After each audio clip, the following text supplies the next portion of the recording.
Good morning, students. Hope all of you are into the home and enjoy the COVID vacation. Yet the college is not started, but from today onwards we are conducting such type of the sessions. So I am Professor Pratik Maske. I will taking pharmaceutical chemistry 2 subject. Good morning मित्रांनो, विद्यार्थ्यांनो. आता Covid situation आहे आता सध्या सगळीकडे. तुम्ही घरातच आहात, घरातच राहा, घरातून बाहेर नाही पडलं पाहिजे आहे. आणि सायमल्टेनियसली आपण आता कॉलेज रन करतोय. कॉलेज रन करत असताना हे अशा पद्धतीचे व्हिडिओज तुम्हाला येत जातील दररोज. आणि याचं तुम्ही पूर्णपणे नीट लक्ष देऊन व्यवस्थितपणे लक्ष द्या. त्याचं नीट ऐकून घ्या, काय सांगताय ते समजून घ्या. आणि काही प्रॉब्लेम्स असतील तर तुम्ही व्हॉट्सअपला किंवा एक डायरेक्टली कॉल करून तुम्ही त्याच्यामध्ये काय करू शकताय, विचारू शकताय. So let us begin with the pharmaceutical chemistry. while beginning with the pharmaceutical chemistry 2 subject, let me know, or I think you might be know or might don't be know the meaning of pharmaceutical chemistry. What is the pharmaceutical chemistry? What is the term pharmaceutical chemistry? It is the science, or it is the one of the branch which can be deals with the study of a drug and drug molecule and its development of a drug discovery process. Pharmaceutical chemistry 2 किंवा pharmaceutical chemistry म्हणजे काय, तर एक केमिस्ट्रीची branch म्हणा जी basically एखाद्या drug बद्दलची पूर्ण माहिती सांगते. आणि त्या जी काही ड्रग डिस्कवरी म्हणजे ड्रग तयार होण्यासाठी जी काही प्रोसेस आहे, जी काही पूर्ण प्रोसेस आहे त्याच्याबद्दलची पूर्णपणे त्याच्यामध्ये काय असते माहिती सांगितली जाते. So this is the pharmaceutical chemistry. So drug म्हटलं तर ड्रग म्हणजे काय, ड्रगचे डेफिनेशन तुम्ही मागच्या वर्षी सुटिक्सला बघितले असेल. It is any type of and molecule or any type of an element which can be used for the prevention, treatment, mitigation, cure of an various type of an disease or disease conditions. हे आपण ड्रगच्या बद्दल बघितलं. तर हे जे काही drug आहेत त्याच्यामधले जे काही बेसिक मॉलिक्युल्स असतात, active molecule, active pharmaceutical ingredients. For example last इयरला तुम्ही बघितलं आहे, टॅबलेट बघितलं असेल किंवा कॅप्सूल झाला असेल किंवा याच्यामध्ये कुठलं झालं असेल. आपण कुठलीही जरी गोळी घेतली किंवा कुठलीही टॅबलेट घेतली तर त्याच्यामध्ये काय असतं की ऍक्टिव्ह फार्मास्युटिकल इन्ग्रेडियंट असतो. पॅरासिटेमॉल टॅबलेट त्याच्यामध्ये पॅरासिटेमॉल. तर हे पॅरासिटेमॉल कसं तयार करणार, त्याची प्रोसेस काय, त्या सगळ्यांचा एकत्रितरित्या अभ्यास म्हणजे काय आहे तर फार्मास्युटिकल केमिस्ट्री असतो. Pharmaceutical chemistry it includes inorganic chemistry or chemistry of an inorganic compounds and chemistry of an organic compound. So we can start with the inorganic compound. What are the inorganic compounds?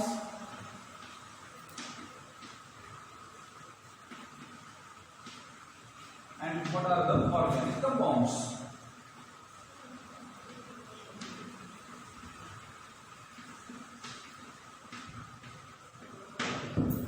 So inorganic compound in the chemistry, the name itself indicates inorganic compounds. The compounds which are not having an organic origin. Generally these compounds obtained from mineral sources. These compounds generally obtained from the mineral sources. And organic compounds, they are generally obtained from the various type of natural sources like marine, vegetable or plants origin, marine origin or animal origin. Organic compounds contain at least one carbon and one hydrogen into their structure. Organic compounds contain at least one carbon and one hydrogen into their structure. But inorganic compound doesn't contain any type of an carbon or hydrogen into their structure. For example, last year you have studied into the inorganic chemistry or in pharmaceutical chemistry, that is example H2O2, KMNO4. So these are the examples of an inorganic compounds. It doesn't contain any type of an carbon and hydrogen, but instead inorganic compound, simply we taking the example of an methane or ethane. It contains at least one carbon and one hydrogen one carbon and one hydrogen into their molecule. So this is the basic difference between the inorganic compounds and organic compound. Last year you have studied pharmaceutical chemistry 1 pharmaceutical 1 chemistry as a subject. This year we are having a pharmaceutical chemistry 2 compound or pharmaceutical chemistry 2 as a subject. Last year in pharmaceutical chemistry 1 all the compounds having an inorganic compounds, and this year we are having studied all the organic compounds. म्हणजे मागच्या वर्षी pharmaceutical केमिस्ट्रीचा हा जो काही subject होता त्याच्यामध्ये तुम्हाला पूर्णपणे इनऑर्गॅनिक कंपाऊंडच्या बद्दलचं एक्सप्लेनेशन होतं. मग तिथे बोरिक ऍसिड असेल, बोरॉन डायऑक्साइड असेल, hydrogen peroxide, potassium permanganate, boric acid, number of हे सगळे तुमचे काय होते त्याच्यामध्ये. तर इनऑर्गॅनिक कंपाऊंड्स होते. आणि यावर्षी जे काही फार्मास्युटिकल केमिस्ट्री 2 आहे त्याच्यामध्ये आपल्याला पूर्णपणे जे काही सिलेबस जो ड्राफ्ट आहे किंवा जो काही सिलेबस आहे can be totally based upon two the organic compound. So in this they having at least one carbon and hydrogen into their structures. They are also called as hydrocarbons. They are also called as hydrocarbons. Okay, they are also called as the hydrocarbons. त्यांना काय म्हणलेलं आहे? Hydrocarbons म्हणतात. Hydro this one and carbon is a compound containing hydrogen and carbon atom. They are called as generally hydrocarbons. They are further categorized into two categories: saturated hydrocarbons and unsaturated type of hydrocarbons. ठीक आहे. मग हायड्रोकार्बनचं परत differentiation होणार दोन categories मध्ये. एक म्हणजे saturated type of hydrocarbons आणि दुसरं म्हणजे unsaturated type of hydrocarbon. Saturated hydrocarbons contain carbon carbon single bond. Please carefully listen. मी काय म्हटलेलं आहे? The saturated compounds contain carbon carbon single bond, not carbon hydrogen, only carbon carbon. Carbon carbon मध्ये जर single bond असेल त्याला आपण काय म्हणणार आहोत? सॅच्युरेटेड कंपाऊंड म्हणणार आहोत. आणि जर कार्बन कार्बन मध्ये डबल किंवा ट्रिपल बॉन्ड असेल तर त्याला आपण काय म्हणणार आहोत? तर it is called as unsaturated compound. The example of saturated compounds is alkanes or alkane, and the example of unsaturated compounds are alkenes and alkynes. ठीक आहे. तुम्हाला बाहेर झाला असेल 11th 12th पासून तुम्ही सगळ्या गोष्टी शिकला असाल. So this is the basic information that you should know. Why we can start with the pharmaceutical chemistry. So pharmaceutical chemistry 2 is totally dealing with the chemistry of an organic compound. So some basic things regarding the organic compounds or organic chemistry you should know. The classification of an organic compounds.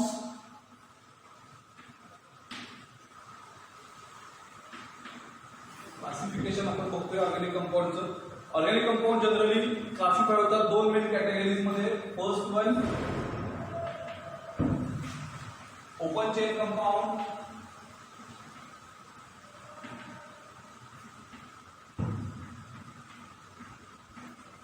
आणि दुसरे जे आहे ते आहे closed chain compound.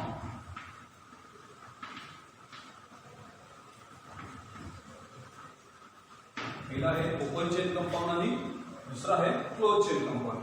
Open chain compound जे आहे they are further categorized into two sub categories. Open chain compound are further categorized into two categories.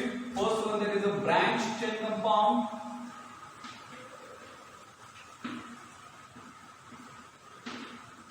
and second one, that is unbranched chain or unbranched compounds. ठीक आहे. म्हणजे open चेनचं दोन परत class आहेत. First म्हणजे आहे ते आहे ब्रँच चेन आणि अनब्रँच चेन. नावात आहे branch. In the chemistry or in the specifically organic chemistry we having pronounce that word properly. जर आपण केमिस्ट्रीमध्ये ऑर्गॅनिक केमिस्ट्रीमध्ये तो वर्डचं जर प्रॉपर प्रोनाउन्सिएशन जर केलं तर त्याच्या नावामध्ये आपल्याला त्याचं मिनिंग पूर्ण समजून जातं. तिथे जर ब्रँच ब्रँच म्हणजे काय? तर ब्रँचेस. जर आपण एखादं झाड बघितलं लहान असताना आपण शिकलो 8th 9th स्टँडर्डमध्ये, the tree having a many branches. Branches म्हणजे काय? फांद्या. फॉर एक्झाम्पल आपण काय म्हणतोय, जर एखादं झाड असेल तर त्याला काय असतात? वेगवेगळ्या फांद्या असतात. तसंच एखादं कंपाऊंड असेल त्याला जसं फांद्या इथे नसणार आहेत पण त्याला काय असणार आहे? वेगवेगळं त्याचं काय असणार आहे?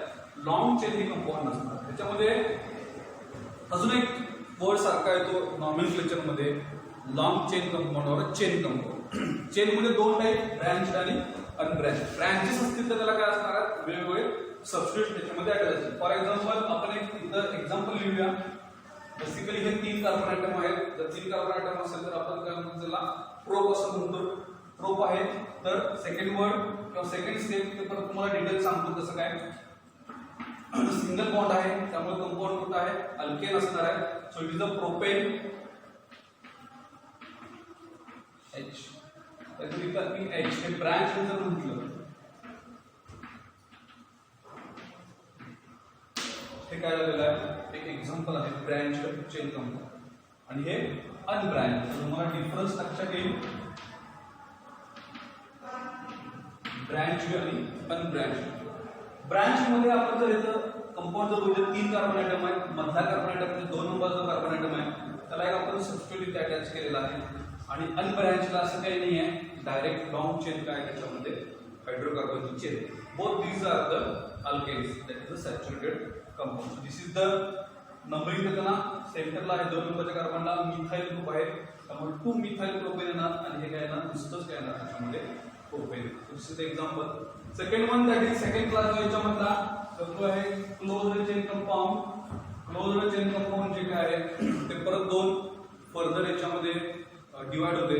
नाव आता बघा तुम्ही जर बघितलं ऑर्गॅनिक कंपाऊंड मध्ये पहिला क्लास ओपन चेन पूर्णपणे चेन असते कुठल्याही त्याच्यामध्ये ओपन आहे ते पूर्णपणे. त्याचं काय नाव आहे बघा क्लोज्ड चेन. क्लोज्ड चेन म्हणजे that present in the cyclic form म्हणजे चेन जे आहे ते कसे असणार आहे क्लोज फॉर्म मध्ये असणार आहे. एक्झाम्पल आहे त्याच्यामध्ये होमोसायक्लिक कंपाऊंड. हे आहे second one that is the hetero cyclic compound. Close chain मध्ये 2 परत कॅटेगरायझेशन त्याचं होतं 2 याच्यामध्ये. First one that is the homocyclic compound and second one that is the heterocyclic compound. Homocyclic compound मध्ये एक्झाम्पल आहे बेन्झीन. हे आपल्याला सगळ्यांना माहिती आहे. एक्झाम्पल कुठलं आहे बेन्झीन. बेन्झीन आहे लॅक्टोनिन आहे आपण सायक्लोहेक्झेन आहे सायक्लोप्रोपेन आहे. त्याचे तुमचे काय झाले तर क्लोज्ड चेन कंपाऊंड. आणि heterocyclic compound this is very important point of very important structural category while you can study the medicinal chemistry or the specifically pharmaceutical chemistry two subject. Heterocyclic compound हा एक सगळ्यात महत्त्वाचा point आहे ज्यावेळेस तुम्ही medicinal chemistry असेल किंवा तुमचं या वर्षीचं फार्मास्युटिकल केमिस्ट्री ज्या शिकताय त्याच्या रिलेटेड. काय महत्त्वाचं आहे तर हेटेरोसायक्लिक कंपाऊंड जे आहे ते सगळं तुमचे कसे असणार बऱ्यापैकी ते तुमचे काय आहे बेसिक स्ट्रक्चर असणार आहे. तुमच्या कुठल्याही बेसिक स्ट्रक्चर आहे नियर अबाउट 80 to 90% जे काही स्ट्रक्चर होतील त्याच्यामध्ये कुठलेही स्ट्रक्चर घ्या त्याच्यामध्ये लक्षात आहे. त्याच्यामध्ये बेसिक जे आहे ते कुठले असणार तुमचे हेटेरोसायक्लिक. सिंपल एक्झाम्पल आहे हेटेरोसायक्लिक कंपाऊंड मध्ये example is the iodine. So once again आपण एकदा बघूया ऑर्गॅनिक कंपाऊंडचे क्लासिफिकेशन. पहिला जो क्लास आहे तो ओपन चेन कंपाऊंड आहे. दुसरा क्लास आहे त्याच्यामधला जे organic compounds are categorized in 2 main classes. First one that is open chain compound, second one closed chain compound. Open chain compound they are further categorized into 2 categories branched chain compound and unbranched compound. Example लक्षात येईल तुम्हाला example बघितल्यानंतर branch म्हणजे काय आणि अनब्रँच म्हणजे काय. Closed chain compound कसे आहेत ते परत 2 कॅटेगरीमध्ये त्याचं डिवायडेशन होतं. एक म्हणजे होमोसायक्लिक कंपाऊंड दुसरं म्हणजे हेटेरोसायक्लिक कंपाऊंड. होमोसायक्लिक मध्ये एक्झाम्पल आहे ते बेन्झीन आणि हेटेरोसायक्लिक कंपाऊंड मध्ये एक्झाम्पल आहे त्याच्यामध्ये pyridine. So this is the general overall basic information or first information regarding the organic compound. Organic compound मध्ये अजून एक आहे ॲलिफॅटिक कंपाऊंड्स असतात आणि दुसरा असतात तर ते ॲरोमॅटिक कंपाऊंड. ॲलिफॅटिक कंपाऊंड आणि ॲरोमॅटिक कंपाऊंड काय डिफरन्स आहे याच्यामध्ये. बेसिक डिफरन्स त्याच्या नावात आहे. हा वर्ड बघा काय आहे ॲरोमा AROMA. ॲरोमा म्हणजे काय स्मेल. एक विशिष्ट टाईपचं काय असतं त्याच्यामध्ये smell odour. these compounds having a specific or possessing the various odor. Example benzene सगळ्यांना माहित आहे. बेन्झीन सगळ्यांना आपण बेन्झीनचा यूज पण करतो लॅबोरेटरी लेवलला त्या बेसिक ह्याच्यामध्ये. तर बेन्झीनचा जर आपण स्मेल बघितला तर तो एक वेगळा असू शकतो. ठीक आहे. So they having possesses the specific type of an aroma or odor. They don't have any type of an odor or aroma. म्हणजे ॲरोमॅटिक कंपाऊंड कुठल्याही टाईपचं त्याच्यामध्ये ॲरोमॅटिक कंपाऊंड ॲलिफॅटिक ते कंपाऊंड आहे, त्याच्यामध्ये कुठल्याही टाईपचं त्याच्यामध्ये काय नसतं तर ओडर किंवा स्मेल त्याला येत नाही, अरोमॅटिक कंपाऊंडला येत नाही. जर आपण अरोमॅटिक कंपाऊंड जर बर्न केले, जर आपण त्याला काय केलं, जाळलं, मराठीत सांगायचं बर्न केलं, प्रॅक्टिकल्स आपल्याला आहेत फार्मास्युटिकल केमिस्ट्रीला, त्याच्यामध्ये आपल्याला ऑर्गॅनिक कंपाऊंडचं डिटेक्शन करायचं. ते जर बर्न केले तर त्याला काय होते, सुटी flame. They can Burns with the सुटी flame, SOOE1. So what is the सुटी फ्लेम? साधं एक्झाम्पल सांगतो. घरी आपल्या घरात चूल असते, चूल लावला, लाकूड लावतो, चूल पेटवतो. चूल पेटवल्यानंतर आपण त्याच्यावरती जे काही भांडं ठेवतो, ते भांडं काय बाबा, फॉर एक्झाम्पल तुम्ही भात शिजवताय, भात शिजवून झाल्यानंतर तो भांडं जर आपण आउटसाईडने जर बघितलं तर ते कसं असतं, पूर्णपणे ब्लॅक कलर, बरोबर आहे. हा साधा अनुभव किंवा रेग्युलर आपण जर घरात पाणी तापवत असेल, ते जर पाणी तापवलं आपण तर चुलीवरती पाणी तापवलं ते पूर्ण काय होतं, बाहेरच्या बाजूनं पूर्णपणे काळं झालेलं असतं. So it is called as the सुटी फ्लेम. जर ते पूर्ण येलो फ्लेमनं जर बर्न झालं ते कंपाऊंड, तर त्याला आपण काय म्हणणार आहोत, सुटी फ्लेम.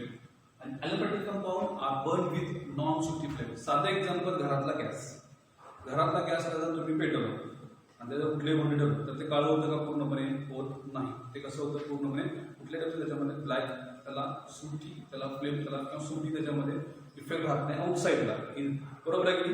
तर आणि ते कशा असते, त्याची फ्लेम कशी असते, गॅसची जर आपण बघितलं तर ती गॅसची फ्लेम कशी असते, पूर्णपणे कुठल्या कलरची असते तर ब्ल्यू कलरची असते त्याच्यामध्ये. ते ठीक आहे, कधी आज ऑब्झर्वेशन करा, कधी ऑब्झर्वेशन करा. जर आपण चूल बघितलं, चूल कधी पण जेव्हा पेटते, लाकूड पेटते, तेव्हा त्याची फ्लेम कशी येलो कलरचीच असते, बघा तुम्ही चेक करा. आणि ज्या वेळेस आपण घरातला गॅस पेटवतोय त्याची जी फ्लेम असते त्याची कशी असते, पूर्णपणे डार्क ब्ल्यू किंवा निळ्या कलरची असते. हा बेसिक फरक आहे. म्हणजे सुटी आणि नॉन सुटी हे लक्षात कसं ठेवायचं तर याच्यावर तुम्ही लक्षात ठेवू शकता. So this is the basic difference between the aliphatic compound and the aromatic compound त्याच्यामध्ये. ठीक आहे, त्याच्यामध्ये काही डाऊट असेल. सो हे बेसिक आहे पूर्णपणे, हे तुम्हाला माहीत असावं की झालेलं आहे, पर्यंत आपण त्याची काय घेतलेलं आहे, review. For tomorrow's lecture we having see the nomenclature of an organic compound. पण उद्याच्या लेक्चरमध्ये काय बघणार आहोत तर nomenclature of an organic compound. हे आजचं जे लेक्चर आहे ते पूर्ण व्यवस्थित तुम्ही ऐका. त्याच्यामध्ये जर काही डाऊट्स असतील तर आपला ग्रुप आहे, ग्रुपवरती तुम्ही ते शेअर करू शकता पर्सनली. त्याच्यामध्ये माझा नंबर आहे, त्याच्यावर तुम्ही कॉल करू शकता. काही डाऊट असेल तर हे बेसिक आहे, हे थोडंसं समजून घ्या. ह्याच्या रिलेटेड थोडंसं तुम्ही गुगलला जरी सर्च केलं तुम्हाला याच्यामध्ये अजून थोडीशी इन्फॉर्मेशन भेटू शकते. If you having a book of an 11th or 12th, you can go through that book also. Okay, thank you. Have a nice day.